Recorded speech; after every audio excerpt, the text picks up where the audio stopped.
రోజు నేను గులాబ్ జామున్ చేస్తున్నాను. అది ఆశీర్వాద్ గులాబ్ జామ్ మిక్స్తో చేస్తున్నాను. దీనిలో ఓన్లీ వాటర్ వేసి పౌడర్ని కలుపుకున్నాం. గులాబ్ జామ్ పౌడర్ ఇలా వాటర్ వేసేసి ఓన్లీ వాటర్తోనే కలిపాను. ఈ ఈ విధంగా కలుపుకుంటే సరిపోతుంది. ఉండవచ్చేలాగా చాలా లైట్గా ఇది ఒక 10 మినిట్స్ నాననిద్దాం. ఇలా కలిపిన తర్వాత ఈ పిండిని ఈలోపు కళాయి పెట్టుకొని ఆయిల్ వేడెక్కుతుంది. అలాగే పాకం కూడా ప్రిపేర్ చేసుకుందాం.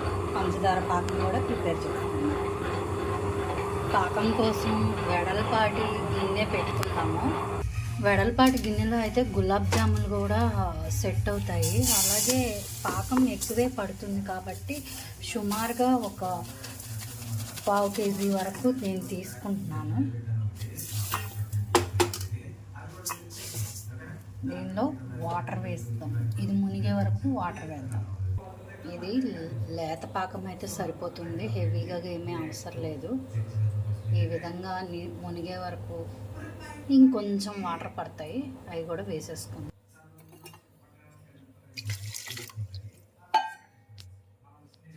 యాలక్కాయ పొడి కూడా వేసేసేద్దాం. ఇందులో పాకం వచ్చేలోపు ఇది వేడెక్కింది ఆయిల్. ఇవి ఉండలు చేసుకొని ఒక్కొక్కటి వేసేద్దాం. ఇవి చాలా చిన్నగా కొంచెం పిండి తీసుకొని పైన 2 చేతులతో కలిపి చేయాలండి. చాలా పైన చేసుకోవాలి. బాగా ఒత్తి గట్టిగా అలా చేయకూడదు. చాలా పైన చేసుకోవాలి ఉండలు. అది చేసేద్దాం. క్రాక్స్ లేకుండా చేసుకోవాలి. మెయిన్ ఈ ఉండలు చేసుకోవడమే మెయిన్. ఇది చేసుకుంటే గులాబ్ జామ్ వచ్చేసినట్టే. ఈ విధంగా 2 హ్యాండ్స్తో క్రాక్స్ లేకుండా చేసుకొని ఉండలు వీటిని సిమ్లోనే పెట్టి వేపుకుంటే బాగా వస్తాయండి గులాబ్ జాములు. ఇలా సిమ్లోనే పెట్టి వేపుకోవాలి సన్న సెగ మీద. ఈ విధంగా సన్న సెగ మీద వేసుకుంటూ ఉంటే ఈలోపు పాకం ఎలా వచ్చిందో చూద్దాం. పాకమేం అవసరం లేదండి. ఇది కరిగి ఒక 5 మినిట్స్ ఉంటే సరిపోతుంది. 5-10 నిమిషాలు సరిపోతుందండి. దీనికి ప్రత్యేకించి పాకమేం అవసరం లేదు. మళ్ళీ పాకం పట్టారనుకోండి పీల్చవు గులాబ్ జామ్స్. ఇవి చూసారా ఎంత లుక్ ఎంత బాగా వచ్చినాయో. మెయిన్ పిండి కలపడము, మళ్ళా అవి సిమ్లో వేపడము. నేను సన్ఫ్లవర్ ఆయిల్ వాడాను. స్వీట్స్కి ఎప్పుడు సన్ఫ్లవర్ ఆయిలే వాడతాను నేను. సన్ఫ్లవర్ ఆయిలే వేసాను. చూడండి ఎంత రౌండ్గా ఎంత బాగా వచ్చినాయో.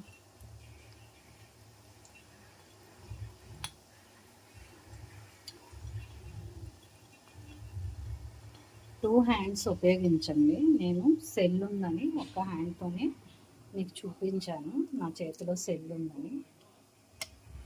మెయిన్ ఈ గులాబ్ జామ్స్ చేయడమే ఇలా పగిలిపోకుండా ఇలా నీట్గా వస్తే గులాబ్ జామ్స్ బాగా వచ్చినట్టు. పాకం కూడా రెడీ అయిపోయిందండి. పాకం కాదు, ఇలా బౌల్స్ వచ్చేస్తే చాలు. ఇలా అంటే గరిటతో ఇలా పడితే చాలు. తీగలాగా లేత పాకం గరిటతో ఇలా పడితే చాలు. ఈ పాకాన్ని ఆపేద్దాం. బాగా వేగిపోయిన తర్వాత సరే ఎంత రౌండ్గా ఎంత చక్కగా వచ్చినాయో.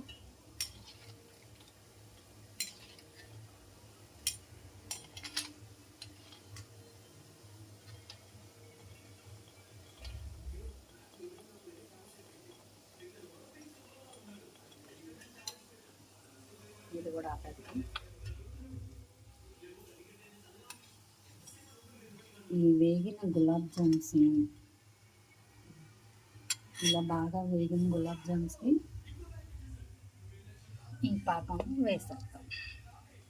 వేడి పాకంలో వేస్తేనే త్వరగా పీల్చుకుంటాం.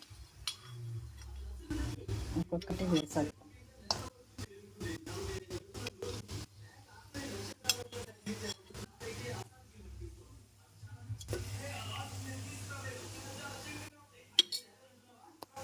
ఎంతో ఈజీగా టేస్టీగా ఉండే గులాబ్ జాములు రెడీ అయిపోయింది. మీరు కూడా ఈ విధంగా ట్రై చేయండి. మీకు కనుక ఈ రెసిపీ నచ్చినట్లయితే లైక్ చేయండి, షేర్ చేయండి, సబ్స్క్రైబ్ చేయండి. ఇవి కూడా వేగిన తర్వాత వీటిని కూడా ఈ పాకంలో వేసేద్దాం. చాలా ఈజీ రెసిపీ. వాటర్తోనే నేను పిండిని కలిపాను. Okay, thank you.